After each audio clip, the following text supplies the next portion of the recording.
Fire সেফটির ব্যবস্থা ছিল কিন্তু কাজ হয় না, এগুলি অকার্যকর, কোনো কাজ করে না এগুলি। এটা আসলে কর্তৃপক্ষেরই দায়, কারণ যে প্রত্যেকটা ফ্লোরে আগুন নিভানোর জন্য অত্যাধুনিক কিছু সিস্টেম থাকে, পাইপ দিয়ে পানি দেওয়ার জন্য কিছু সিস্টেম থাকে প্রত্যেক মার্কেটে, এই মার্কেটে হওয়া উচিত আমি মনে করি। অবৈধ দোকানের ব্যাপার এইটার সাথে রিলেটেড না, তো এগুলোর ব্যাপারে কথা বলে লাভ নাই। অবৈধ দোকান আছে সেটা সিটি কর্পোরেশন দেখবে, কিন্তু এটা আসলে আগুনটা লাগছে হচ্ছে ইলেকট্রিক শর্ট সার্কিটের কারণে। এইখানে অবৈধ বৈধর ব্যাপার কিছু নাই, তো যেটা জেনুইন আছে, যে লোকের ক্ষতি হয়েছে সেই ব্যাপারে সবার দোয়া করলে ইনশাল্লাহ হবে। আগুনটা লাগছে 9:15-তে এরকম সময়ের মধ্যে, কারণ আগুন আমাদের মার্কেট খোলা হচ্ছে 9টা বাজে, তো 9টা বাজে যখন কারেন্টের লাইন দিছে তখন আর কিছুক্ষণ পরে হয়তো আমরা জানতে পারছি যে আগুন লাগছে মার্কেটে। তো এটা ইলেকট্রিক শর্ট সার্কিটের কারণে আগুনটা লাগছে। এটা হচ্ছে আমাদের 5তলা গোডাউনের মধ্যে লাগছে। তো নিচে যারা কাজ করে প্রয়োজন ছাড়া তো গোডাউনে যায় না, তো 2-4 জন যারা কাজ করছে তারাই আমাদের ইনফরমেশন দিচ্ছে যে এখানে গোডাউনে আগুন লাগছে। তো 2টা গোডাউনে বেশিরভাগ ক্ষতি হয়েছে, একটা হচ্ছে জজমিয়ার ইউনিক কালেকশন, এই দোকানটার প্রচুর ক্ষতি হয়েছে, কারণ দোকানের গোডাউনের ভিতরে যা মাল ছিল তার চেয়ে বেশি ছিল তার বাইরে, তো সেখানে তার ক্ষতি হয়েছে সবচেয়ে বেশি। এগুলো মোবাইল অ্যাক্সেসরিজের মার্কেট, এখানে কভার ছিল সবচেয়ে বেশি, মোবাইলের ব্যাক কভারগুলো আর কি। এটা হচ্ছে কার্টুন অবস্থায় রাখা আছে, তো একটাতে শুরু হলে যেমন এটাতে নিবাইছে উপরে, এরপরে আরেকটাতে জ্বলছে, তো তারাও আন্দাজ করতে পারেন যে কতটুকু ধরছে বা কতটুকু নিবাইতে পারছে কিনা।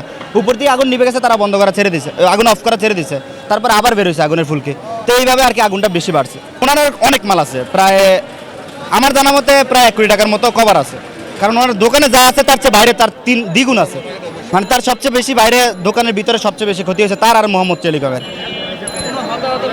না, আলহামদুলিল্লাহ এরকম কিছু নাই। ওয়ালটন এখন দেশের সীমানা পেরিয়ে পৌঁছে গিয়েছে 50টিরও বেশি দেশে। ওয়ালটন ঘরে ঘরে বিশ্বজুড়ে। ফায়ার সেফটির ব্যবস্থা ছিল কিন্তু কাজ হয় না, এগুলি অকার্যকর, কোনো কাজ করে না এগুলি। এটা আসলে কর্তৃপক্ষেরই দায়, কারণ যে প্রত্যেকটা ফ্লোরে আগুন নিভানোর জন্য অত্যাধুনিক কিছু সিস্টেম থাকে, পাইপ দিয়ে পানি দেওয়ার জন্য কিছু সিস্টেম থাকে প্রত্যেক মার্কেটে, এই মার্কেটে হওয়া উচিত আমি মনে করি। 4টা-5টা করে বিশাল একটা এত বড় মার্কেট, এই মার্কেটে কমসে কম 1,500+ দোকান এই মার্কেটে, বিলিয়ন টাকার লেনদেন হয় এই মার্কেটে। তো এই মার্কেটে ফায়ার সার্ভিসটা নিরাপত্তার সর্বোচ্চ আকার দেওয়া উচিত, সর্বোচ্চ অগ্রাধিকার দেওয়া উচিত। ফায়ার নির্বাহ ব্যবস্থা ছিল, যেটা ছিল একেবারেই ন্যূনতম পর্যায়ের ছিল, কোনোভাবে এটা পর্যাপ্ত না। কিছু ফায়ার এক্সজাস্টের ছিল, সিলিন্ডার ছিল, ওগুলো অকার্যকর, কাজ করে না। আমরা সকালে যখন দোকান খুলছি পরে দোকান খোলার 10 মিনিটের মধ্যেই স্টাফরা দোকান খুলতেছে, আমরা আসছি মাত্র বসবো, এই মধ্যে শুনি যে গোডাউনে আগুন লাগছে। আমরা দৌড়াই গেছি, গোডাউনে গেছি, গিয়ে দেখতেছি মানে আগুন খুব দাউ করে জ্বলতেছে, খুব মারাত্মক আকারে আগুন।